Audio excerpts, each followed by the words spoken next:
আসসালামু আলাইকুম সাহেব। ওয়ালাইকুম সালাম রহমতুল্লাহ। আমার প্রশ্ন হলো, কাগজের টাকা কি হারাম? কারণ কাগজের টাকায় হঠাৎ মূল্য কমে যেতে পারে। কাগজের টাকা হারাম এ কথা কোনো আলেম বলেনি।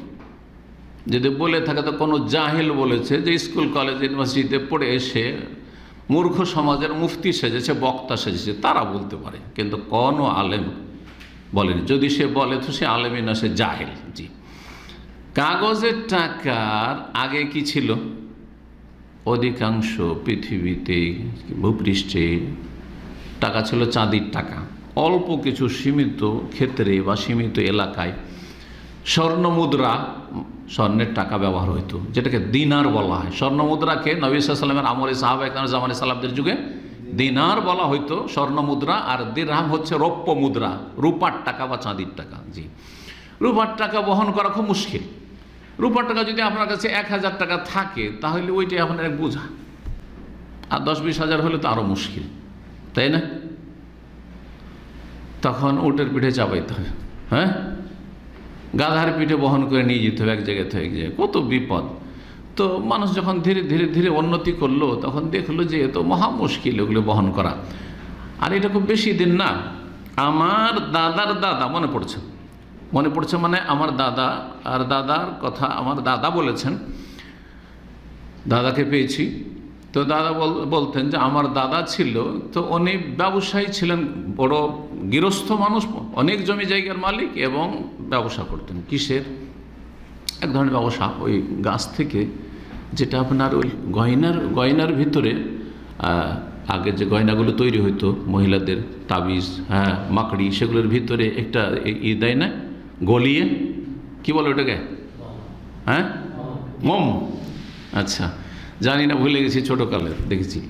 তো যাই হোক, ওইটা একটা গাছ থেকে তৈরি হয়, বড়ই গাছ থেকে অথবা বাবলার গাছ থেকে, এইসব গাছ থেকে হয়। তো ওগুলো খুব হইতো। আমিও ছোটো দেখেছি এগুলো হইতো এক সময়। তো অনেক টাকা পয়সা ইনকাম হইতো। টাকা কালেকশন করে বাড়াইতেন বাটোয়া নিয়ে, মানে এটা ক্যাথার তৈরি করা ব্যাগ, ওগুলো দিয়ে। তো ওইটা দেখে একটা বিশেষ নাম পড়েছিল আমাদের বংশের। জি, তো কথা হচ্ছে যে কত বহন করা খুব মুশকিল।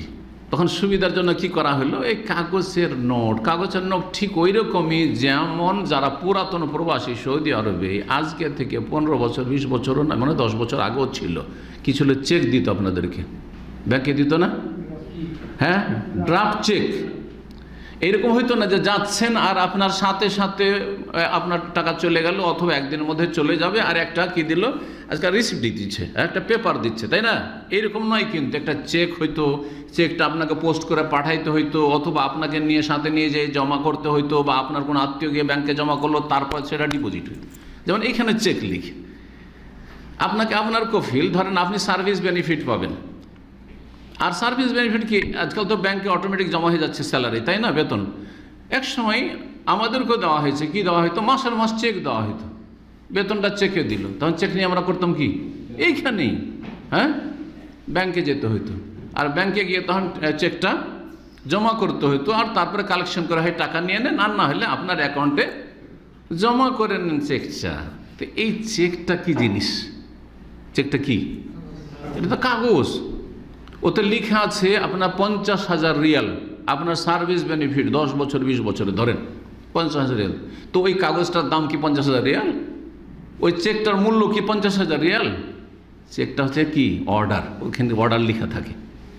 এর দ্বারা অর্ডার করা হচ্ছে কর্তৃপক্ষকে, হ্যাঁ, ব্যাংকে, যে তুমি এই চেক বহনকারীকে কি করো, 50,000 রিয়াল দিয়ে দাও। ঠিক ওই রকমই কাগজের নোট এই চাঁদির পয়সার বিকল্প হিসেবে এসছে। এটা যেন একটা চেক, ওই যে ড্রাফট চেকের মতো, আর প্রথম চায়না থেকে শুরু হয়। যাই হোক, সুতরাং কাগজের টাকার মূল্য কমে যেতে পারে, চাঁদির টাকার মূল্য কমে না? প্রতিদিন চাঁদির মূল্য কমছে বাড়ছে, স্বর্ণের মূল্য কমছে বাড়ছে, আর ঘন্টার পর মিনিটে কমছে আর বাড়ছে, আন্তর্জাতিক বাজার হচ্ছে না? জি হ্যাঁ। তো যখন যেরকম রেট থাকবে, তখন সেই হিসাবে যখন ইত্তেফাক হবে তখনকার রেটে ইত্তেফাক হবে। জি, সুতরাং জায়েজ কাগজের নোট। শেখ, আমি রুকুতে সুবহান রাব্বিয়াল আজিম উচ্চারণ করতে পারি না, আল্লাহু আকবার, সুবহানা রব্বিয়াল আজিম উচ্চারণ করতে পারে না বলছে। আল্লাহ তৌফিক দান করেন স্পষ্টভাবে। এখন আমি এর বদলে অন্য তসবিহটা বলছেন সুবহান কুদ্দুসুন রব্বিল মালাইক বা রব্বুল মালাইক, রব্বিল না রব্বুল হবে, রব্বুল মালাইকাতে ও রূহ। এটা তো আরও মুশকিল, ওইটাই পারি, পড়তে পারবো, বলছে এটাই পড়তে পারবে। সুবহান কুদ্দুসুন রব্বুল মালাইকাতে ও রূহ এইটা পড়তে পারবে, কিন্তু সুবহানা রব্বিয়াল আযীম পড়তে পারবে না। অসুবিধা নাই, দিন খুব সহজ। তো বলছেন যে তো আর হানাফি ইমাম অনেক তাড়াতাড়ি রুকু করে, 3 বার বলতে পারি না, মানে সুবহান কুদ্দুসুন রব্বুল মালাইকাতে ওর রূহ 3 বার পড়তে মুক্তাদি এই ভাই পারছে না। যদি 2 বার মাত্র ওই তসবিহ পড়ি তাহলে কি রুকু হবে? 2 বার না, শুধু 1 বার পড়লে হয়ে যাবে। এই মশলা কিন্তু আমাদের দেশের অনেকেই জানে না, মনে করে 3 বার একবার মাস্ট, অবশ্যই 1 বার তসবিহ করা রুকুতে সেজদাতে রুকুন ফরজ, 1 বার। 3 বার সর্বনিম্ন উত্তম সুন্নাত, সর্বনিম্ন উত্তম বললাম। আর তার বেশি যত বেশি পড়বেন সর্বোত্তম, যত বেশি পড়বেন তত উত্তম। মাসলা স্পষ্ট না? তাহলে 3 বার যেটা বলা হয় সেটা হচ্ছে নিম্ন মানের উত্তম। আপনি সর্বনিম্ন উত্তম কাজটা, ভালো কাজটাই করলেন, কিন্তু ফরজ আদায় কিসে হয়ে যাবে? সুবহানা রব্বিয়াল আযীম, সুবহানা রব্বিয়াল আলা, বা সুবহান কুদ্দুসুন রব্বুল মালাইকাতি ওয়ার রূহ, সুবহানাকা আল্লাহুম্মা রব্বানা ওয়া বিহামদিকা আল্লাহুম্মা আগফির। এখানে আরেকটি মাসলা বলে দিই, কারণ এই প্রশ্নগুলো আবার আরেকদিন আরেকভাবে আসবে। আচ্ছা, এই যে বিভিন্ন দোয়াগুলি রুকু সেজদাতে আছে বা তসবিহগুলি আছে, সেগুলির যে কোনো একটা পড়লেই হবে, না আগে সুবহান রাব্বিয়াল আযীম সুবহান রাব্বিয়াল আলা রুকু সেজদাতে পড়তে হবে আর তারপর অন্যগুলো পড়তে হবে? কি জানা আছে আপনাদের? একদল বলছেন যে আগে সুবহান রাব্বিয়াল আযীম কমপক্ষে 1 বার পড়তে হবে, আগে সুবহান রাব্বিয়াল আলা সেজদাতে 1 বার কমপক্ষে পড়তে হবে। এটা বেশ কিছু ফোকাহাদের মত, কিন্তু এই মতটি ঠিক নয়, এই মতটি ঠিক নয়। তারা বলছেন 1 বার সুবহান রাব্বিয়াল আযীম পড়ে তারপরে অন্যগুলো পড়েন, সুবহান কুদ্দুসুন পড়েন, অথবা সুবহানাকা আল্লাহুম্মা রব্বানা ওয়া বিহামদিকা আল্লাহুম্মা আগফিরলি পড়েন, এগুলো পড়েন, কিন্তু মতটি ঠিক না। তাহলে সঠিক মত কোনটি? নবী করিম সাল্লাল্লাহু আলাইহি ওয়াসাল্লামের সুন্নাহ হচ্ছে কখনো এটা পড়া, কখনো ওইটা পড়া, কখনো সুবহান রাব্বিয়াল আযীম সুবহান রাব্বিয়াল আলা, কখনো সুবহান কুদ্দুস রব্বুল মালাইকাতি ওয়ার রূহ, কখনো সুবহানাকা আল্লাহুম্মা রব্বানা ওয়া বিহামদিকা আল্লাহুম্মা আগফিরলি। শেষ জীবনে নবী করিম সাল্লাল্লাহু আলাইহি ওয়াসাল্লাম বেশি বেশি কোনটা পড়তেন? সুবহানাকা আল্লাহুম্মা রব্বানা ওয়া বিহামদিকা আল্লাহুম্মা আগফিরলি। সূরা ইযা জা নাসরুল্লাহি ওয়াল ফাত ওয়া রাআইতান নাস ইয়াদখুলুনা ফি দীনিল্লাহি আফওয়াজা ফাসাব্বিহ বিহামদি রাব্বিকা ওয়াস্তাগফিরু।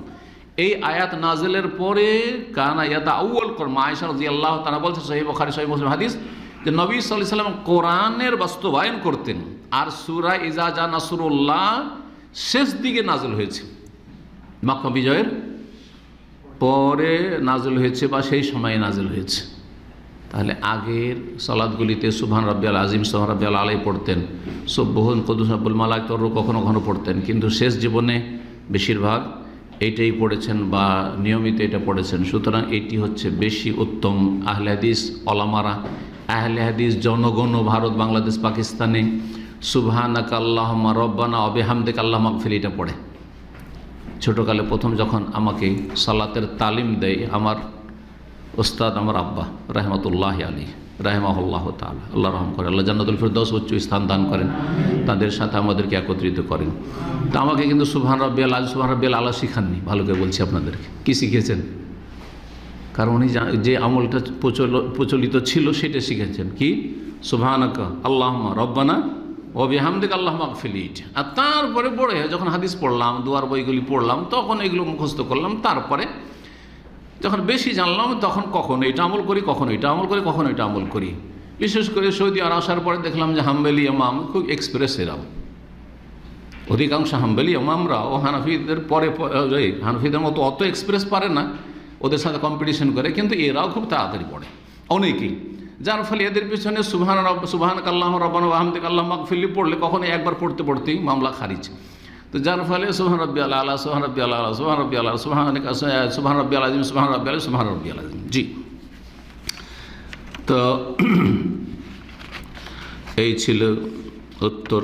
তো উত্তর হয়ে গেছে আশা করি। 1 বার পড়া যথেষ্ট ইনশাআল্লাহ, কিন্তু চেষ্টা করবেন বেশি পড়ার এবং ইমামকে একটু পরামর্শ দিবেন ইমামকে সালাম দোয়া করে তাকে পরামর্শ দেবেন যে ইমাম সাহেব যদি একটু লম্বা করেন তাহলে আমরা একটু তসবিহ দোয়াগুলি একটু বেশি ভালো করে পড়তে পারি।